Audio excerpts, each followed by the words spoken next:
Hello viewers, আসসালামু আলাইকুম। যদি আপনার জন্ম নিবন্ধন বা জন্ম সনদে কোনো ধরনের ভুল ত্রুটি থাকে, তাহলে আপনি সেই ভুল ত্রুটিগুলো সংশোধন করে ফেলতে পারেন খুব সহজ উপায়ে। বিষয়টি অনেকের কাছে জটিল মনে হলেও বাস্তবে সেটি খুবই সিম্পল।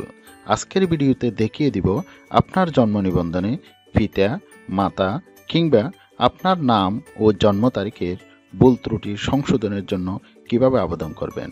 মূল টপিক শুরু করার পূর্বে একটি কথা বলতে চাই, এইরকম ইন্টারেস্টিং ভিডিও প্রতিদিন আমাদের এই চ্যানেল ও ফেসবুক পেজে আপলোড হচ্ছে। আপনি যদি এইরকম ইনফরমেটিভ ও ইন্টারেস্টিং ভিডিও প্রতিদিন পেতে চান, তাহলে আমাদের ইউটিউব চ্যানেলটিকে সাবস্ক্রাইব অথবা পেজটিকে ফলো করতে ভুলবেন না। চলুন ভিডিওটা শুরু করা যাক। ভিউয়ার্স, কাজটি করার জন্য আমাদের প্রথমে কম্পিউটার স্ক্রিনে চলে আসতে হবে। কম্পিউটার স্ক্রিনে এসে গুগল ক্রোম ব্রাউজার চলে আসবেন। গুগল ক্রোম ব্রাউজারে আমরা আসলাম। গুগল ক্রোম ব্রাউজার এসে এখানে লিখবেন bdris.gov.bd, এরপর এন্টার ক্লিক করবেন। এন্টার ক্লিক করলাম, এই ধরনের একটি এন্টার পেজ পেয়ে যাবেন। আপনি এখানে দেখতে পাচ্ছেন নতুন জন্ম নিবন্ধনের জন্য আবেদন। এরপর এখানে জন্ম নিবন্ধন, আপনি যেহেতু জন্ম নিবন্ধন তথ্য সংশোধন করবেন, সেজন্য এখানে জন্ম নিবন্ধনে যদি আপনি কার্সারটি রাখেন, সেক্ষেত্রে এখানে দেখতে পাবেন জন্ম নিবন্ধন তথ্য সংশোধনের জন্য আবেদন। এখানে দেখতে পাচ্ছেন, এখানে ক্লিক করবেন। এখানে ক্লিক করলাম, এখানে কিছু লিখে দেখতে পাচ্ছেন, এই লেখাগুলো ভালোভাবে পড়বেন। এখানে এগুলো আমি বাই সিরিয়াল বলতেছি পয়েন্ট আকারে। আপনার পিতামাতার নাম সংশোধন করতে যদি হয়, সেক্ষেত্রে পয়েন্ট নাম্বার 1, আপনার পিতামাতার নাম্বার যদি থাকে, সেক্ষেত্রে আপনার পিতামাতার নাম্বার দিয়ে আপনার জন্ম নিবন্ধন সংশোধনের জন্য আবেদন করতে হবে। পয়েন্ট নাম্বার 2, পিতামাতার নিবন্ধন নাম্বার যদি আপনার জন্ম নিবন্ধন করার সময় দিয়ে থাকেন, পিতামাতার নাম্বার বা নাম ভুল থাকে, আপনার পিতামাতার নাম যদি জন্ম নিবন্ধনে ঠিক করেন, সেক্ষেত্রে অটোমেটিক আপনার নিবন্ধনটি ঠিক হয়ে যাবে।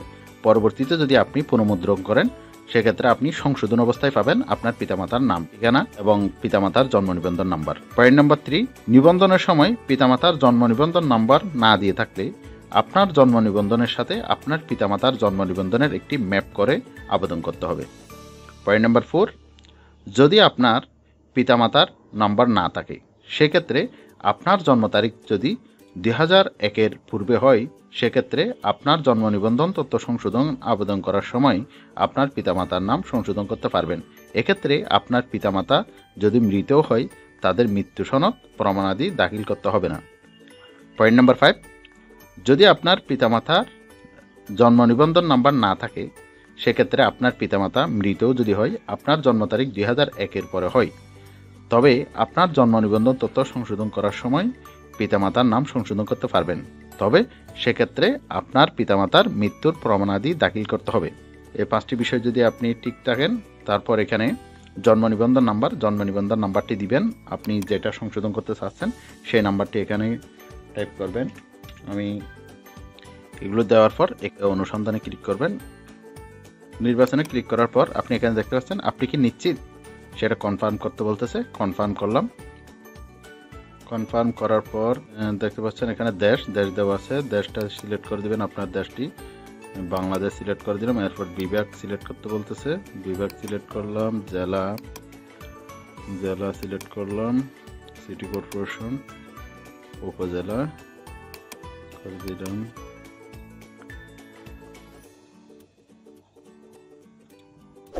সিলেক্ট করলাম।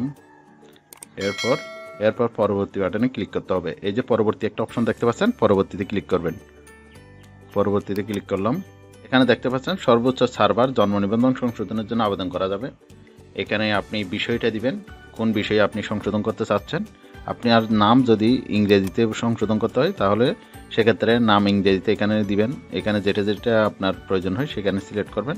আমি নাম বাংলায় এটা সিলেক্ট করতেছি। এইখানে এরপর আপনি চাহিত সংশোধিত তথ্য, অর্থাৎ আপনি কোন নামটি সংশোধন করে কিভাবে পেতে চান, সেটা এখানে টাইপ করতে হবে। আমি টাইপ করে দিচ্ছি, আমার নামটি আমি এইভাবে পেতে চাচ্ছি, এটা টাইপ করে দিলাম। এরপর নির্বাচন করুন। এখানে কি নির্বাচন করতে, ভুল লিপিবদ্ধ করা হয়েছিল, এটা সিলেক্ট করে দিবেন।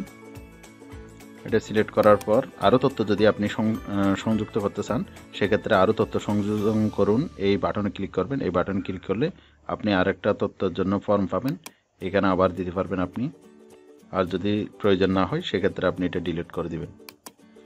এরপর জন্মস্থান, ঠিকানা, দেশ সিলেক্ট করবেন, ডাকঘর বাংলায়, গ্রাম, মহল্লা, বিভাগ এগুলো সিলেক্ট করতে হবে। সিলেক্ট করে স্থায়ী ঠিকানাতেও দেশ, ডাকঘর, গ্রাম, সড়ক নাম্বার এখানে সব কিছু সিলেক্ট করবেন। সিলেক্ট করে বর্তমান ঠিকানাও ওইভাবে সিলেক্ট করবেন। সিলেক্ট করার পর আবেদনকারীর তথ্য, আপনার বয়স যদি 18-র ঊর্ধ্ব হয় সেক্ষেত্রে আপনি নিজ সিলেক্ট করবেন, আর যদি আপনার 18-এর নিচে হয় সেক্ষেত্রে পিতামাতা কেউ যদি সংশোধন করে থাকেন সেক্ষেত্রে আপনার পিতামাতার নামে সিলেক্ট করতে হবে, যে দেয় তার নামে সিলেক্ট করতে হবে। এগুলো পূরণ করে আমি আবার ফিরে আসতেছি। ভিউয়ার্স, আমি ফর্মটি ফিল আপ করে আবার চলে আসলাম।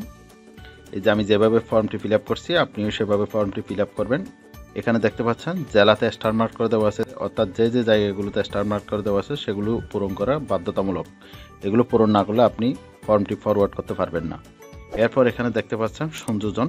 ভিউয়ার্স, আপনি যদি আমাদের এই চ্যানেলের নতুন দর্শক হয়ে থাকেন তাহলে চ্যানেলটি সাবস্ক্রাইব করে পাশে থাকা বেল আইকনে ক্লিক করে রাখবেন, যাতে আমাদের প্রতিটি ভিডিওর নোটিফিকেশন আপনি আপনার ওয়ালে খুব সহজে পেয়ে যেতে পারেন। আর যদি অলরেডি সাবস্ক্রাইব করে থাকেন, থ্যাংক ইউ সো মাচ। এই যে সংযোজন অংশের মধ্যে ক্লিক করবেন আপনার ডকুমেন্টগুলো সংযুক্ত করার জন্য। এখানে আপনার প্রতিটি ডকুমেন্টের সাইজ হতে হবে 100 কিলোবাইট।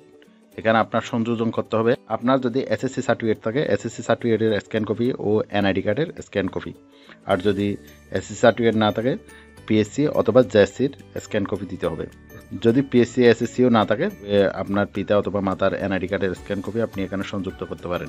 প্রতিটি স্ক্যান কপি 100 কিলোবাইটের মধ্যেই হতে হবে। 100 কিলোবাইট করার জন্য আপনি এখানে একটা অ্যাড্রেসে যেতে পারেন, আই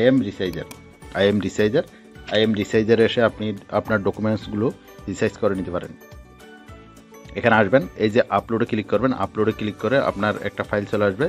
এখানে চেঞ্জ অপশন দেওয়া আছে, চেঞ্জ অপশনে এসে হাইট ওয়েট সেটিং করে নেবেন। এরপর এখান থেকে ডাউনলোড করে নিতে পারবেন। আপনি খুব সহজে এখানে রিসাইজ করে নিতে পারবেন। 100 কিলোবাইটের মধ্যে হতে হবে।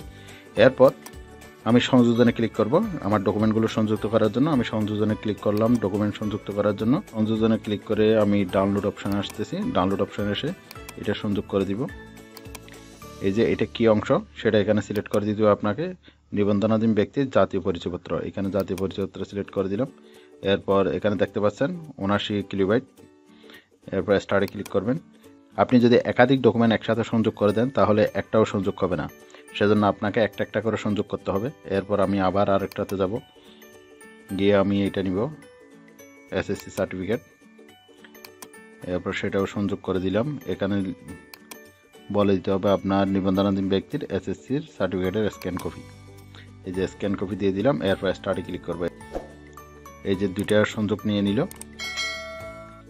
এরপর আপনি পেমেন্টটা কিভাবে দিবেন, ফি আদায়ের মাধ্যমে দিবেন নাকি চালানের মাধ্যমে দিবেন? ফি আদায়ের মাধ্যমে দিলাম। এরপর ডকুমেন্টসগুলো আপনি চেক করে দেখতে পারেন। ডকুমেন্টসগুলো সব কিছু যদি আপনার ঠিক থাকে, এই যে ভুল লিপিবদ্ধকরণ, এই যে ঠিক আছে, সব কিছু ঠিক আছে, সব কিছু যদি ঠিক থাকে তাহলে আপনি এখানে ক্লিক করবেন।